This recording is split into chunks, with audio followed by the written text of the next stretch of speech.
Russ for DevotedGolfer.tv with Michael Garrett from UST Mamiya. This is what, third or fourth time we're together, right? I know. Well, we're here at the, yeah, we're here at Saturday, PGA Merchandise Show. Crowd's thinned out a little bit. Yep. Was it a good show for you? That was a great show. It was a great show. We had a great demo day on Wednesday. A lot of people coming by, hitting a new recoil iron. Guys coming by, hitting it, going out and getting their buddies and bringing them back to hit it. So from our perspective, that was a real positive day. Great, great. So a little bit about the recoil. Yep. You've got one here. Yep. I know this shaft.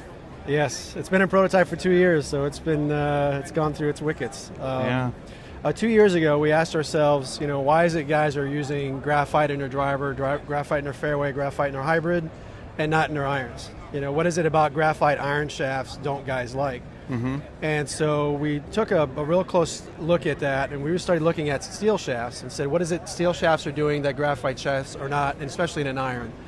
And what we found was something we've always known, which is the hooping process, the actual ability of the shaft to oval and then come back to round. In wood shafts, that happens naturally because it's a light shaft, 65 grams, 42 inches, 46 inches long. The walls are going to oval automatically. In a graphite shaft that's 37 inches, 38 inches, 39 inches, at 125 grams, it doesn't oval in graphite.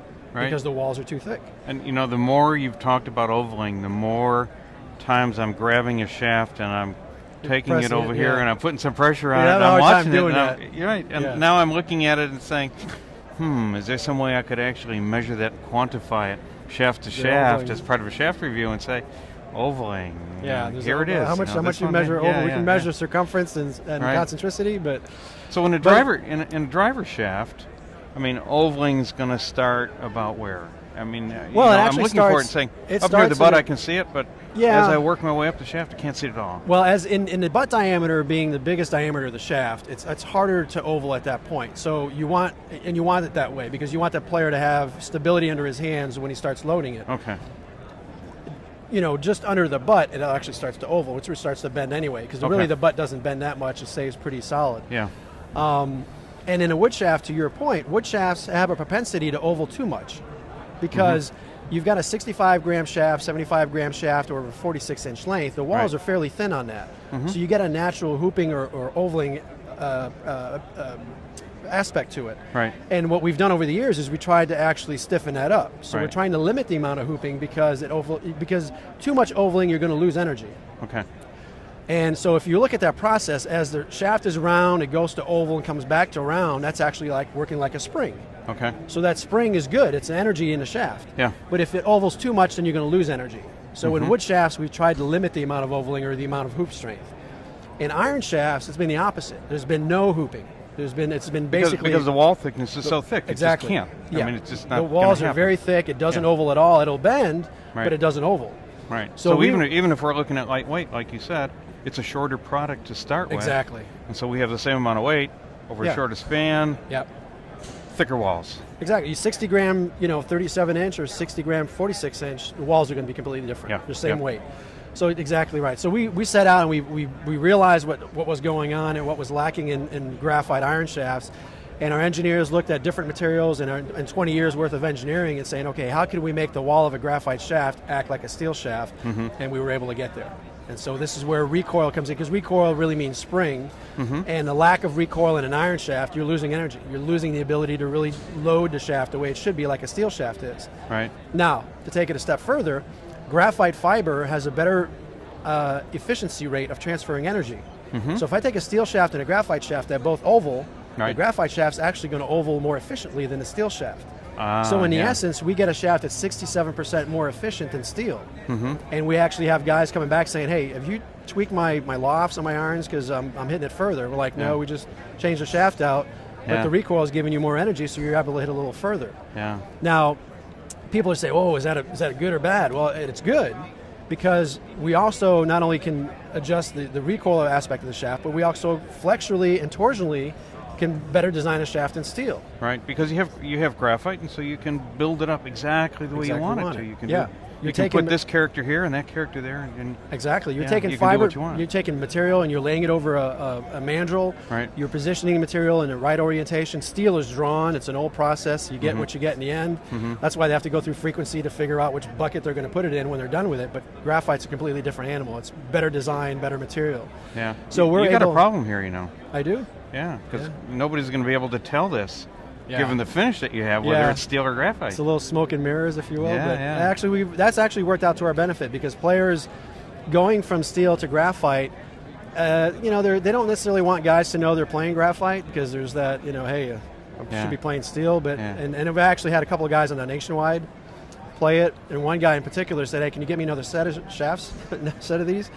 And somebody said something about graphite, and he's like, what do you mean graphite? And we're like, well, those are graphite shafts. And he's like, you're kidding me. You've been playing it for 6 months. Yeah, you can't even see it. Yeah, exactly. Yeah, that's good. Now, you know, one of the things you mentioned was, I hit it further, and I've already hit the shaft, and I hit it further.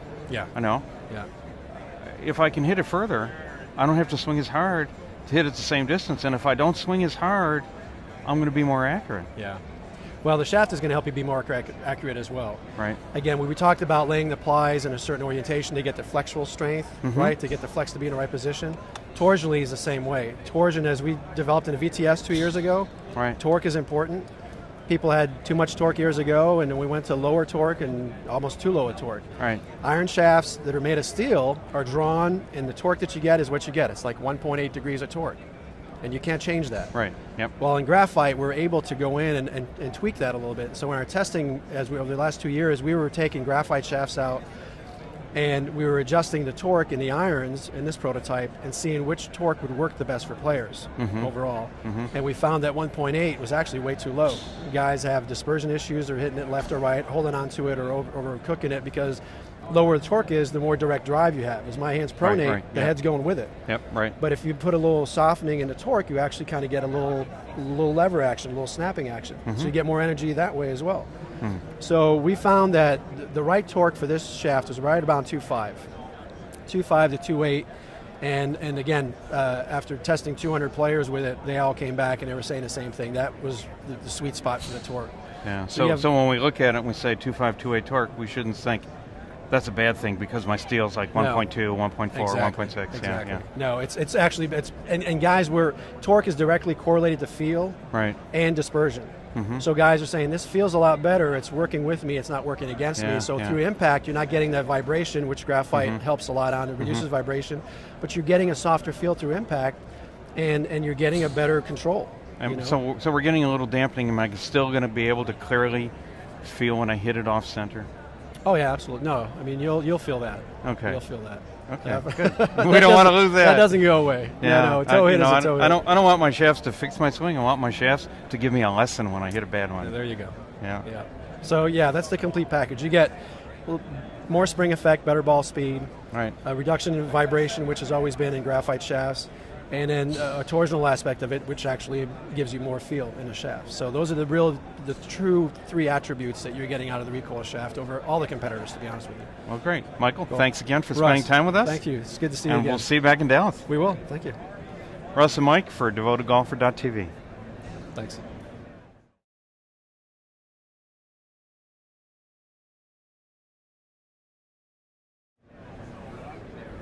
All right, buddy. That was cool. That was awesome.